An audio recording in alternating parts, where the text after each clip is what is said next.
नमस्कार मित्रांनो, वटपौर्णिमेच्या या पवित्र आणि मंगलमय दिवशी सर्व माता भगिनींना मनपूर्वक हार्दिक शुभेच्छा. माता सावित्रीची कृपा तुमच्या आणि तुमच्या कुटुंबावर सदैव राहो. वटवृक्षाप्रमाणेच तुमचे सौभाग्य अखंड राहो. संसारात सुख, शांती, समृद्धी आणि आनंद नांदो हीच ईश्वरचरणी प्रार्थना. मंडळी, वटपौर्णिमा हा फक्त एक सण नाही तर प्रेम, विश्वास, समर्पण आणि अखंड सौभाग्याचा पवित्र उत्सव आहे. या दिवशी माता सावित्रीच्या अढळ श्रद्धेची आणि पतिव्रतेची सामर्थ्याची आठवण केली जाते. मैत्रिणींनो, आजच्या या शुभ प्रसंगी आपल्या सर्व माता भगिनींना उत्तम आरोग्य, दीर्घ आयुष्य, सुखी संसार आणि भरपूर आनंद लाभो. तर माझ्या मैत्रिणींनो, आता आपण आपल्या महत्त्वाच्या विषयाकडे वळूया.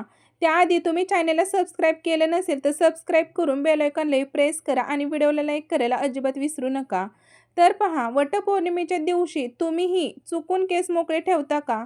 तर हा व्हिडिओ शेवटपर्यंत नक्की पहा, कारण आपल्या घरातील मोठ्या महिला नेहमी सांगतात की वटपौर्णिमेच्या पूजेला केस मोकळे ठेवू नयेत. पण यामागे नेमकं काय कारण आहे? फक्त परंपरा आहे की यामागे एखादं धार्मिक रहस्य दडलं आहे? आणि सर्वात महत्त्वाचं म्हणजे, जर एखाद्या महिलेने वटपौर्णिमेच्या दिवशी केस मोकळे ठेवले तर त्याचा पूजेवर काही परिणाम होतो का? आजच्या या व्हिडिओमध्ये आपण जाणून घेणार आहोत. मंडळी, वटपौर्णिमेच्या दिवशी केस मोकळे का ठेवू नयेत? यामागील धार्मिक आणि पौराणिक कारण काय आहे? सावित्री मातेशी याचा काय संबंध आहे? आणि शेवटी मी तुम्हाला मंडळी अशी एक गोष्ट सांगणार आहे जी बहुतेक लोकांना आजपर्यंत माहीत नाही. म्हणूनच व्हिडिओ स्किप न करता शेवटपर्यंत नक्की पहा, कारण शेवटच्या 2 मिनिटात सांगितलेली माहिती प्रत्येक विवाहित महिलेसाठी खूप महत्त्वाची आहे. माझ्या मित्रमैत्रिणींनो, लक्ष देऊन ऐका. वटपौर्णिमेला दागिने आणि शृंगाराचे महत्त्व काय आहे? वटपौर्णिमा हा फक्त व्रत आणि पूजेचा दिवस नाही, तर हा विवाहित स्त्रियांसाठी अखंड सौभाग्याचे प्रतीक मानला जाणारा दिवस आहे. म्हणूनच या दिवशी अनेक महिला 16 शृंगार करतात. माझ्या माता भगिनींनो, सर्वप्रथम येते मंगळसूत्र. हिंदू धर्मामध्ये मंगळसूत्र हे पती पत्नीच्या पवित्र नात्याचे प्रतीक मानले जाते. वटपौर्णिमेच्या दिवशी मंगळसूत्र धारण करून पूजा केल्याने वैवाहिक जीवनात सुख, शांती आणि प्रेम टिकून राहावे अशी प्रार्थना केली जाते. त्यानंतर येते जोडवी. विवाहित स्त्रियांनी पायातील जोडवी हे सौभाग्याचे चिन्ह मानले जाते. परंपरेनुसार वटपौर्णिमेच्या दिवशी जोडवी घालणे शुभ मानले जाते. त्यानंतर मंडळी, तिसऱ्या नंबरला आहे चुडा किंवा हिरव्या रंगाच्या बांगड्या. यांना देखील विशेष महत्त्व आहे. हिरवा रंग हा निसर्ग, समृद्धी, नवीन जीवन आणि आनंदाचे प्रतीक मानला जातो. म्हणूनच अनेक महिला वटपौर्णिमेला हिरव्या बांगड्या आवर्जून परिधान करतात. त्यानंतर बघा मंडळी, कुंकू आणि बिंदी हे विवाहित स्त्रियांच्या सौभाग्याचे महत्त्वाचे प्रतीक आहे. कपाळावर लावलेले कुंकू हे मंगल आणि शुभ तत्वाचे चिन्ह मानले जातात. त्यानंतर आणखीन महत्त्वाचं म्हणजे नाकातील नथ आणि कानातील दागिने हे देखील पारंपरिक शृंगाराचा भाग आहे. त्यामुळे स्त्रियांचा सणांचा आणि मंगलमय असा देखावा पूर्ण होतो. मंडळी, त्यानंतर आणखीन महत्त्वाचं म्हणजे वटपौर्णिमेला कोणत्या रंगाची साडी नेसावी? वटपौर्णिमेसाठी सर्वात जास्त पसंत दिली जाते ती म्हणजे हिरव्या रंगाची साडीला, कारण हिरवा रंग समृद्धी, आनंद आणि सौभाग्याचे प्रतीक मानला जातो. याशिवाय मंडळी बघा, मी तुम्हाला काही रंग सांगते, ते सुद्धा खूप शुभ मानले जातात. त्यामध्ये पहिला रंग आहे हिरवा रंग, सौभाग्य आणि समृद्धी. दुसरा रंग आहे लाल रंग, मंगल, कार्य आणि प्रेम. तिसरा रंग आहे पिवळा रंग, शुभ तत्व आणि सकारात्मकता. त्यानंतर चौथा रंग आहे केसरी रंग, अध्यात्म आणि ऊर्जा. मंडळी, आणि शेवटला आहे गुलाबी रंग, हा प्रेम आणि आनंद. अनेक ठिकाणी महिला हिरवी पैठणी, हिरवे सिल्क साडी किंवा हिरव्या लाल रंगाच्या पारंपरिक वस्त्र परिधान करतात. लक्षात ठेवा मंडळी, दागिने आणि शृंगार हे परंपरेचे भाग आहेत, पण सर्वात मोठा शृंगार म्हणजे मनातील श्रद्धा, भक्ती आणि कुटुंबातले प्रेम. देवाला आपल्या मनातील भावना महत्त्वाच्या असतात. नमस्कार माझ्या मित्रमैत्रिणींनो, तुम्हा सर्वांचे आपल्या चॅनलवरती मनपूर्वक स्वागत आहे. आता आपण आपल्या महत्त्वाच्या विषयाकडे वळूया. 29 जून 2026 या दिवशी वटपौर्णिमा असेल आणि अनेक विवाहित महिला वटवृक्षाची पूजा करून आपल्या पतीच्या दीर्घ आयुष्यासाठी व्रत करतात. पण तुम्ही कधी विचार केला आहे का की वटपौर्णिमेच्या दिवशी पूजा करताना केस मोकळे का सोडू नये? यामागे नेमके धार्मिक आणि शास्त्रीय कारण काय आहे?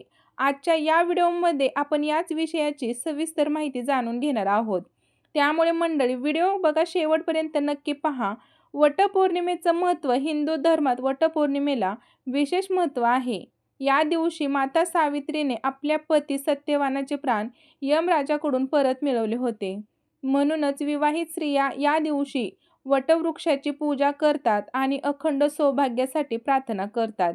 माझ्या मित्रमैत्रिणींनो, या दिवशी स्त्रिया नवीन साडी, दागिने, कुंकू आणि इतर सौभाग्याचे अलंकार धारण करतात. यामध्ये केसांची रचना देखील महत्त्वाची मानली जाते. केस मोकळे का ठेवू नयेत? यामध्ये धार्मिक मान्यतेनुसार शुभ कार्य, पूजा, व्रत आणि धार्मिक विधी करताना केस बांधलेले असणे योग्य मानले जाते. कारण मोकळे केस हे अस्थिरता आणि विखुरलेल्या ऊर्जेचे प्रतीक मानले गेले आहे. म्हणूनच मंडळी, वेणी किंवा आंबाडा बांधलेले केस हे संयम, शिस्त आणि सकारात्मकतेचे प्रतीक समजले जातात. म्हणूनच माझ्या मैत्रिणींनो, वटपौर्णिमेसारख्या पवित्र दिवशी केस बांधून पूजा करणे अधिक शुभ मानले जाते.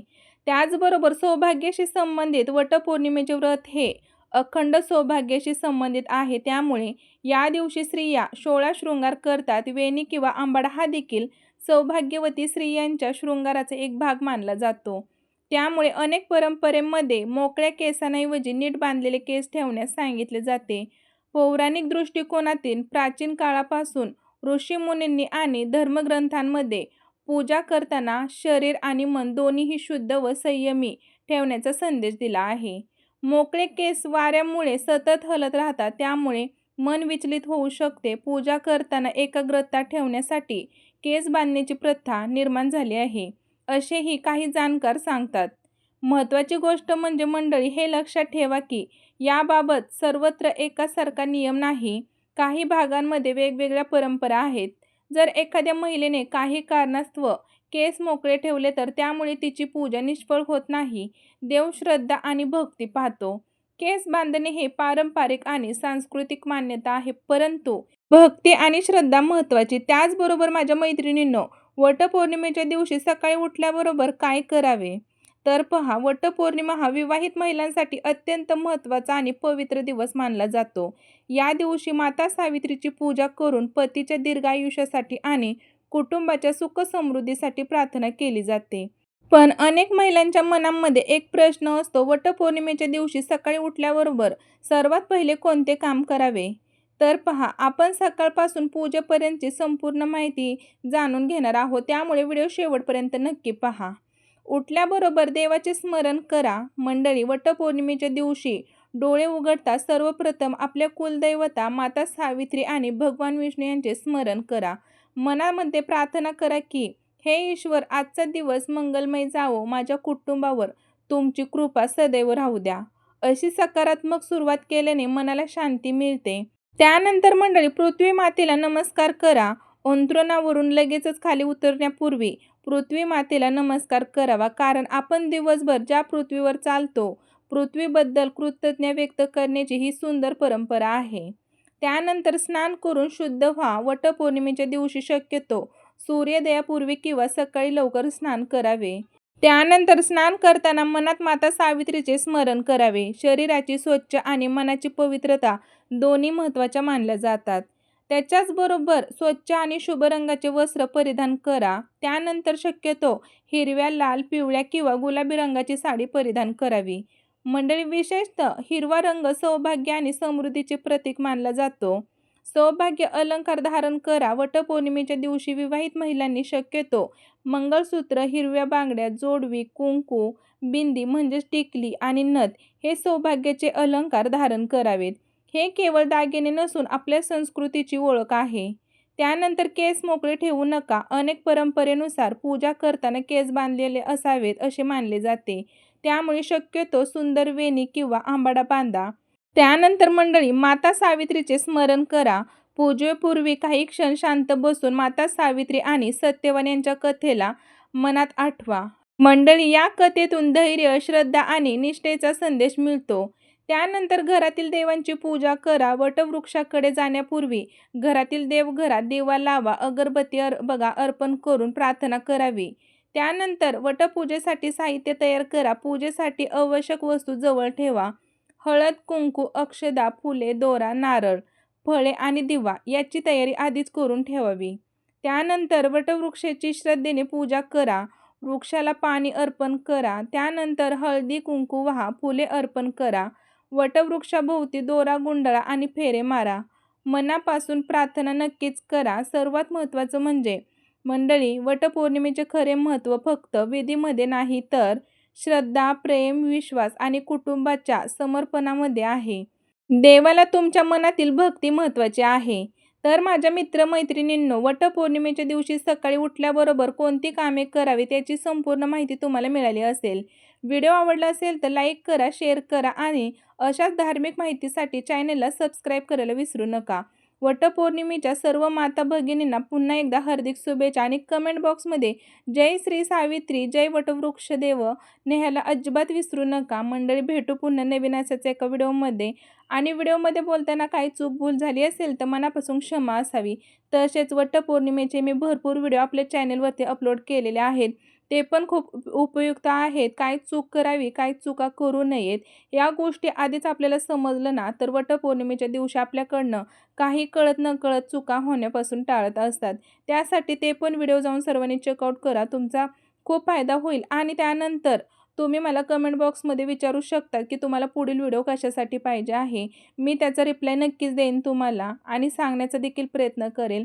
त्यासाठी मंडळी, तुम्ही बिनधास्त कमेंट करून सांगा की ताई पुढचा व्हिडिओ हा बनव. त्यावरती मी नक्कीच व्हिडिओ बनवेल. तर भेटू पुन्हा नवीन असाच एका व्हिडिओमध्ये आणि व्हिडिओला लाईक नक्कीच करा. धन्यवाद माझ्या मित्रमैत्रिणींनो. धन्यवाद.